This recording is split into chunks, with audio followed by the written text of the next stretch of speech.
French President Emmanuel Macron was once again enraged on Tuesday when he interrupted protesters during a speech in The Hague during his two-day tour of the Netherlands.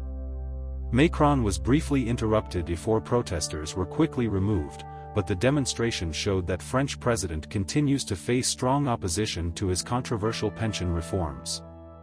Protests swept through France for weeks after Macron and his government enacted a hugely unpopular pension reform that raised the retirement age from 62 to 64, citing concerns about a collapsing social security system. France President Macron rejects the American rhythm on Taiwan after meeting with 11 demonstrators again on Tuesday, called Macron's reform undemocratic and claimed it was an abuse of constitutional powers, but the measure passed the Senate and Macron's Prime Minister, Elisabeth Borne, survived a vote of no confidence in Parliament. A group protesters in The Hague unfurled a banner accusing Macron of being the president violence and hypocrisy. Responding to the demonstrators, Macron said, "If you give me some time, I can answer these questions."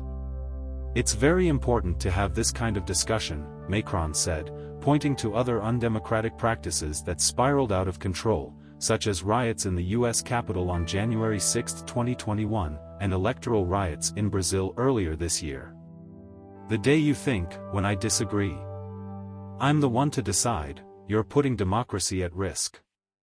Irregular protests in France has its 11th day, but the number of strike is decreasing. The anger directed at Macron on Tuesday may be related to politics at home, but it comes just a day after he received international backlash for comments he made during his trip to China.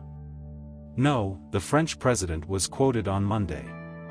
The comments sparked condemnation in the US and sparked questions as to whether Macron's position matches that of the European Union when it comes to growing security concerns over China and Taiwan.